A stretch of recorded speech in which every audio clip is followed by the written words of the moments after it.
Hello et bienvenue dans Toute Délideuse, le podcast qui réveille votre puissance féminine. Je suis Catherine Oberlé, coach professionnel, psy et auteur de Domptez vos peurs et libérez votre féminin. Ce podcast s'adresse à toutes les femmes qui ont envie de réaliser leurs rêves, de prendre leur place et oser voir grand sans se dire qu'il est trop tard. Chaque semaine, je vous partage mes expériences, je vous parle de business, de développement personnel, de leadership. Je vous fais découvrir des invités passionnantes et je vous donne des pistes pour vous créer une vie qui vous ressemble, pleine de sens, de créativité et d'amour.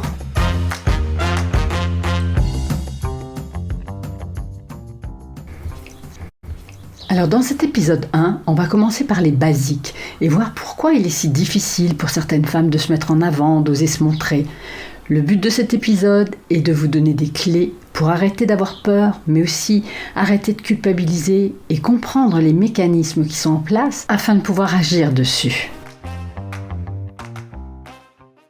Alors pourquoi oser se montrer c'est difficile, et plus spécialement encore pour les femmes leaders et dirigeantes?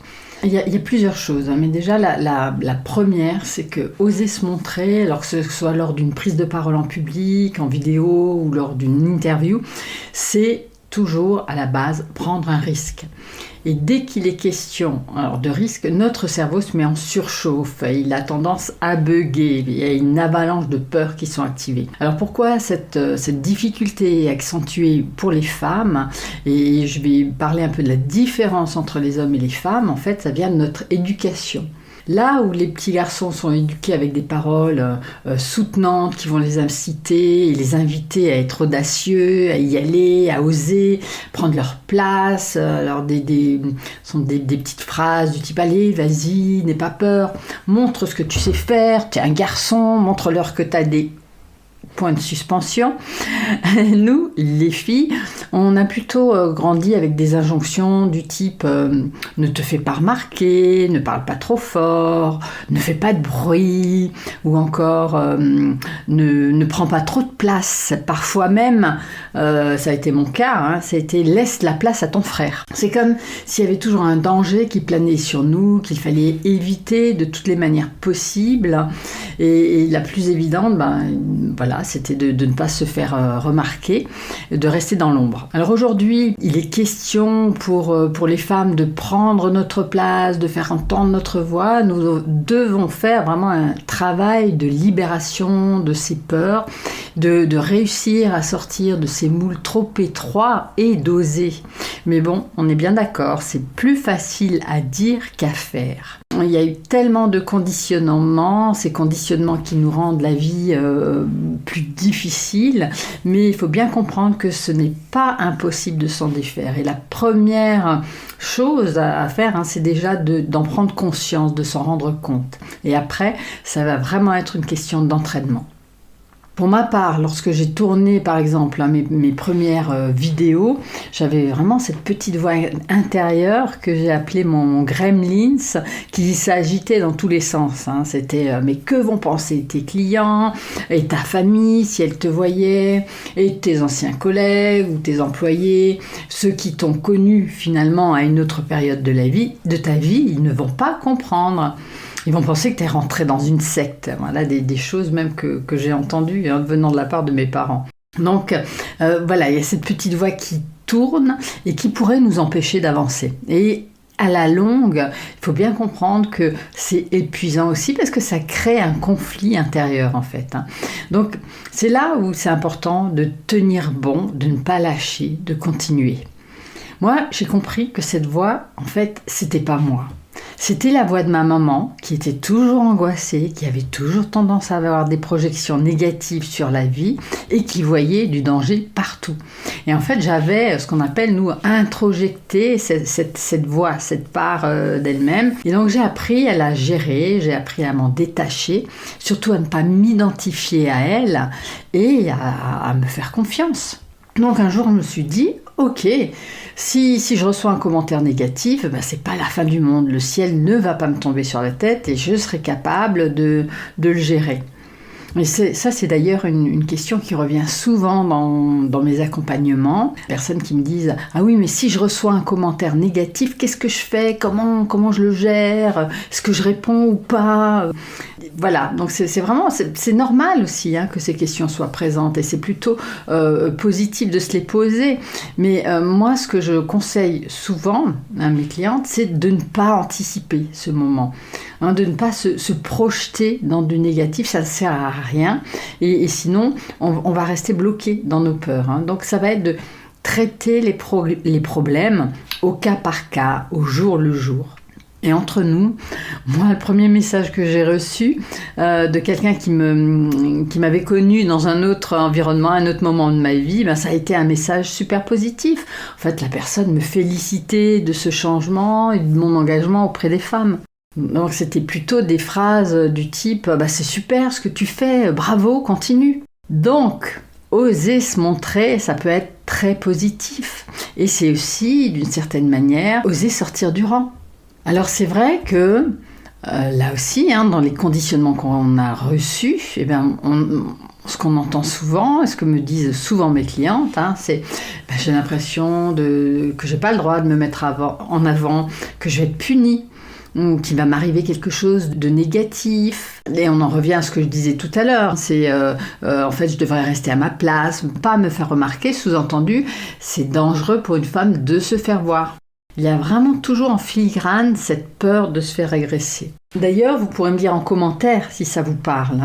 Donc, pour vous donner quelques tips, quelques trucs pour dépasser tout ça et pour oser y aller. Alors, par rapport à cette injonction donc qui nous interdit de nous mettre en avant, l'étape numéro 1, c'est d'aller vraiment vous connecter à votre motivation, d'aller ressentir pourquoi vous voulez faire ces choses, qu'est-ce qui vous motive, quel est votre why, qu'est-ce qui vous met dans l'action.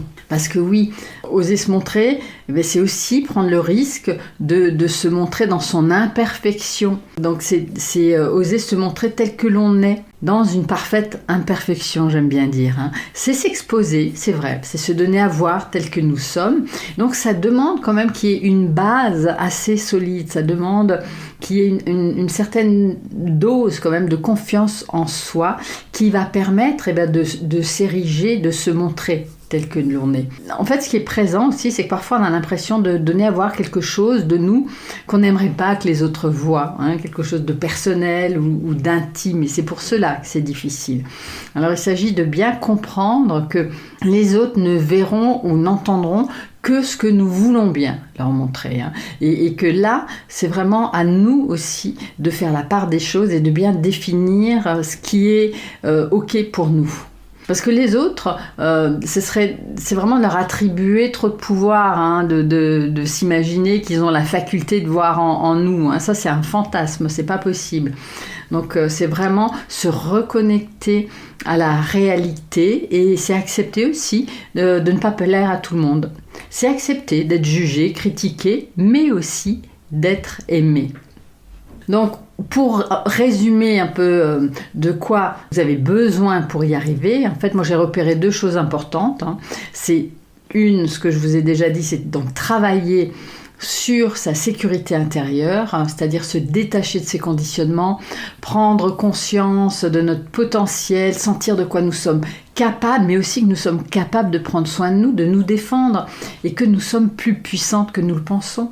Et le deuxième point, ça va être 2 points incontournables en fait à cultiver, qui sont détachement et motivation. C'est-à-dire arriver à faire les choses en se détachant du résultat. Ne pas attendre quelque chose de précis, mais faire les choses parce que vraiment vous avez envie, besoin de les faire, parce que c'est important pour vous. Et vraiment être détaché de ce résultat. Pas d'attente et il ne pourrait y avoir que des bonnes surprises. Et la deuxième, c'est donc la motivation.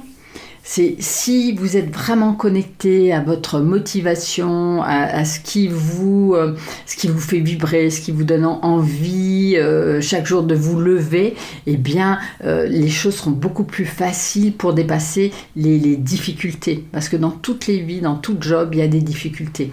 Donc que vous soyez entrepreneur, dirigeant, chef d'entreprise, il y aura de toute façon des difficultés à dépasser. Et l'art, la philosophie que je vous invite moi à adopter, c'est vraiment d'arriver à capter ce qui vous fait vous vibrer et ce qui va vous donner de la force et de la puissance pour dépasser tous les obstacles.